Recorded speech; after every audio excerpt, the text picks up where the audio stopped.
Good day everyone and welcome to another LEGO Star Wars review. Today we're going to be doing set 75250, the Pasaana Speeder Chase, 373 pieces, 4 minifigures, 3 of which are exclusive, presently, at least. I have my doubts about any of them remaining exclusive moving forward, but then again, you know, the future of LEGO Star Wars is kind of in flux right now. What are they going to be making sets on, you know, moving forward, you know? Are they going to be maybe doing a little bit of a wave for the new Clone Wars episodes that are going to be coming out? Are they going to be focusing on Mandalorian? Are they going to be doing some more nostalgic stuff for us, you know? Who knows? But anyway. Starting off, you just got your standard issue BB-8. Pretty regular, we've gotten them 1,000 times. If this version is different, it's very, very minute. But for those jackasses out there who haven't seen it, this is what he looks like. Whoop-de-freaking-do. Then you have got what the box calls a First Order Tread Speeder Driver. As you can see, it looks like a regular standard issue First Order Stormtrooper, except for these very weird legs, which are interesting, and then that torso right there with that tiny little red mark, which might have something to do with like the Tread Speeder Legion, or it might have something to do with the Final Order. I don't really know. But anyways, same back printing we've got before, same helmet we've got before, that stupid freaking head they for some reason haven't gotten around to making a better version of.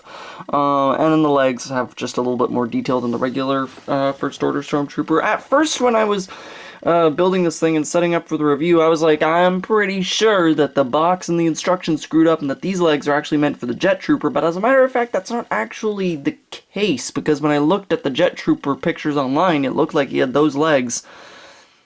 Kind of. I don't know. It could be a screw up. These legs don't really look like they belong to either of the minifigures from the pictures that I looked at, so kind of weird. I don't know why they wouldn't just have standard issue Stormtrooper legs for the both of them, honestly. Sorry. Anyways, then you got your Jet Trooper right here, exclusive as well. He's got that really nice torso, reminds me of the Flame Trooper. Then he's got the helmet right here, which is quite a nice mold. Is it a new mold? I think so. Pretty sure. I don't think it shares a mold with the Range Trooper. I'm pretty sure. Anyways, really nice torso right there. Really like that. Standard issue Stormtrooper legs right there. He's got a pistol? Really? Oh, I messed that up. The Stormtrooper gets the pistol. I mean, the Tread Speeder Driver gets the pistol, and Jet Trooper gets the regular blaster, but who the hell even cares? Nice new jetpack mold right there. Pretty small, but I like it. It's tight, and it looks good with the 1x1 sort of piece on there with that same symbol. Same stupid head, and then we got some back printing right there as well, which is quite cool with like the black markings in there. Yeah, so cool figure. I really like that helmet. That's a good look. Anyways, then we have easily the most desirable minifigure of the set. It is Episode 9 Rey, who remains exclusive even after the second wave is out. She's still exclusive to this set, interestingly enough. I can't imagine that that's going to be lasting. That has to change soon. But as far as things look now, you know. Anyways, she's really good. I think that this is definitely probably the best Rey minifigure they've made. The detail looks good. I love all the ruffling. I love the little flesh patches on the legs right there. The cloth detail looks really, really nice. Face and hair have been the same since 2015. Interesting that we haven't gotten a change once, but then again, Daisy Ridley's looked the exact same from then till then, so it makes sense. Little hood back there, which is of course appropriate and good, and then standard issue blue lightsaber, and yeah, nice. So as you can see, this set comes with 3 constructions, which is quite good for a set of this size, and also rare for a Star Wars set. We'll go from smallest to biggest. The last thing you actually build in this set is this little Pasaana Festival of Life stand. And as you can see, it's just got some nice colors up there, some maroon, some blue, it's got a little flag, got 4 posts holding up that canopy right there. It's got a little thing over here with some binoculars attached to it, and then a crate over here which has absolutely nothing in it. And then you've also got in here just a saw on a lightsaber blade. You've got a grappling hook, one of the ones with that little notch at the very bottom right there. And then at the very back, you've got a black shovel. So yeah, interesting little thing to add. I don't really know why, honestly. I feel like no one would really have noticed if they didn't include this thing, but honestly, it bumps this thing up to a very agreeable price for piece. So you know what? I am willing to accept it. It's a cute little thing, and I appreciate it. So yeah. Anyways, then next up after that, you've just got yourself your first order tread speeder right here, which honestly looks pretty proper, and trust me, this thing is bigger than you think it is. It's definitely bigger than I thought it would be. The box kind of makes it look pretty darn small, but that doesn't really do justice to it. As you can see, it's pretty long. It's just about as long as my hand, because you know who I am, and you know how long my hand is. Bleh. Stupid. It looks pretty darn decent, definitely mimics the thing from the movie reasonably enough. You know, you've got that one tread out front, and then you've just got a smooth piece back here, which honestly does the trick for having this thing sort of, you know, go around, and you know, it's got that nice little bit of maneuverability, so you can have it sort of roam around. Damn, it's kind of heavy, because it's got like some sort of techniques and whatnot going on down there, so it's actually kind of got a little bit of weight to it. Stud shooters up front, obviously. You've got your blasters also right there, and then, you know, you've just got your tread, and then you've got this piece which just kind of hangs over the tread, which, you know, really finishes off the aesthetic, I think. Then you've got your one seat for your tread speeder driver right there, which, you know, is perfectly appropriate. Don't really like this Technic detail on the side, which they would have somehow covered that little bit up with something. That would have been nice. But yeah, you can have your tread speeder driver get in right here. And as I was just saying in yesterday's... Nope, he does not want to sit there.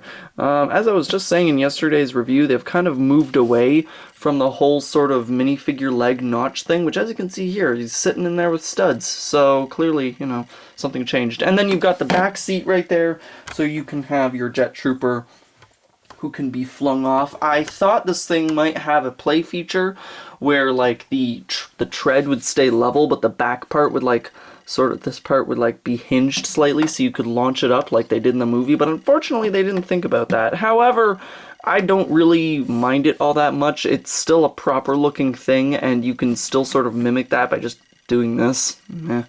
It's a good looking vehicle, and it's kind of surprisingly large just for a secondary thing. Like it's nice and long, it's got cool colors. I like the sand blue. That was a good choice for this vehicle. Yeah, I like it a lot.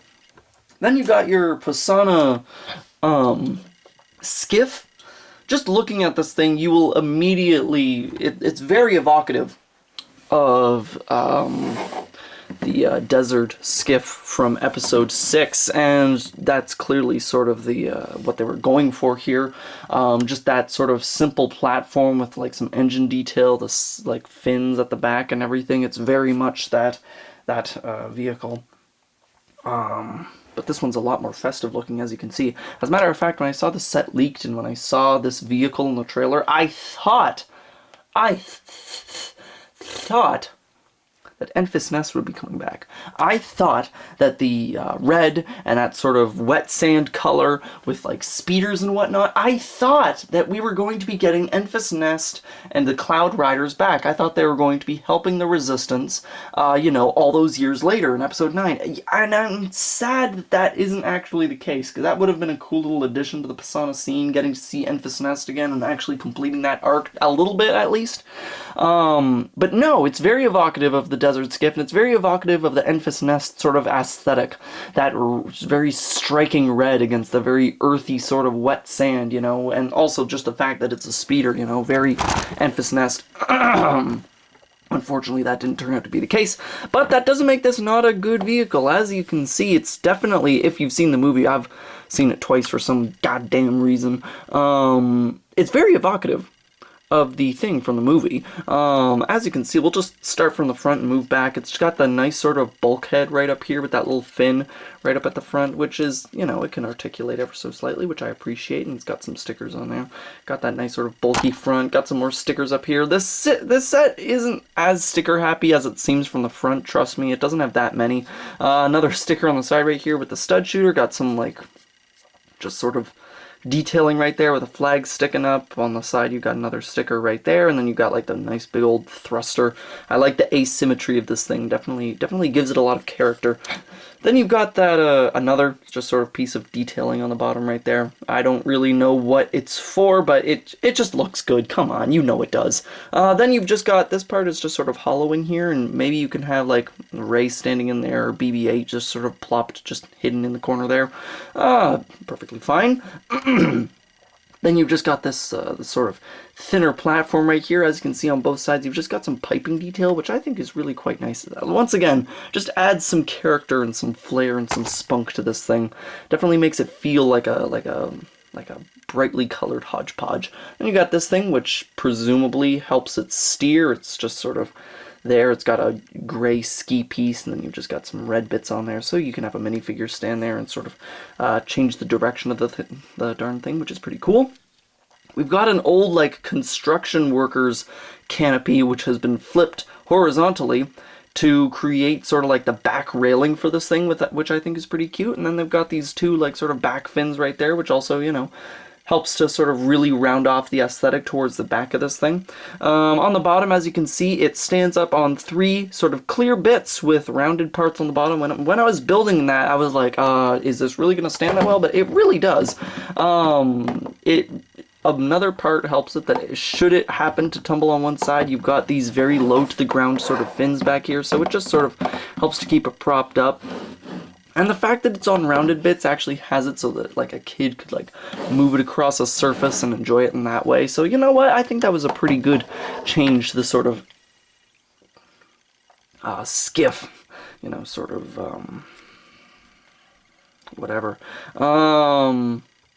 Yeah, a good bit of room on the platform right there. You can fit a decent amount of minifigures on there. Certainly, you know, your cast.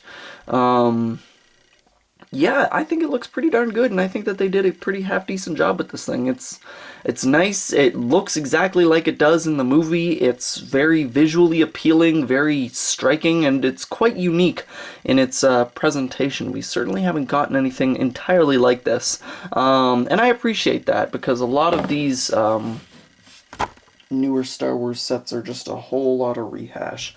So I gotta say, this is a really good set, and it's also very immediately appealing.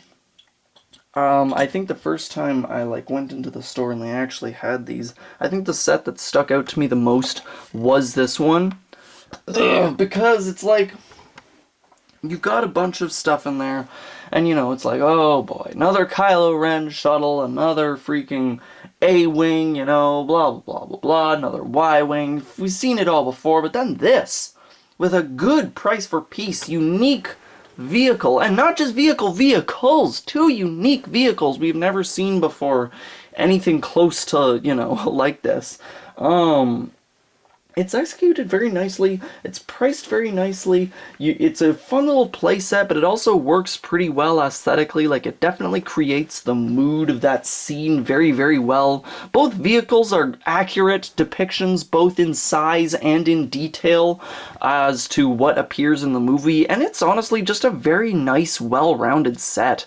I struggle to think of any flaws with this thing because it works so very nicely. Not to mention, it's pretty rare that we get an initial release set from one of these new Star Wars movies that has a villain vehicle and a good guy vehicle, and I think that deserves appreciation all on its own. Like, it's really nice that, like, any kid could just pick this up and it's already its own thing, you know? You don't need to buy the Y-Wing and the Kylo Ren shuttle, you know? You just have a battle right here, you know, and I really like that. I think that that was a good choice, and I think that they did it quite well. I think it looks good. I think it is fun to play with. It's got a lot of visual, sort of diversity. It's got a variety of different colors and different things to enjoy. The minifigures are good. 3 of them remain exclusive to this day, which I can certainly appreciate. So for collectors, it's pretty half decent. And just as far as sets go, this is just a really, really nice one. It looks good. It is its own thing. It definitely stands out, and it's got just this level of fun to it, which is absolutely undeniable. I seriously recommend this set, and I think it's a really, really good one. Yeah, I struggle to think of flaws with this. It's a really good set. And for such a good price for piece for an initial release, like, damn, nice. Yeah, that's really all I've got to say about this one. If you don't have it, for Pete's sake, why not? Go get it. It's a good one. Oh, I really like the set. I think that I think it's great. And, I don't say that about too many sets. So, relish this, if you will. Bye.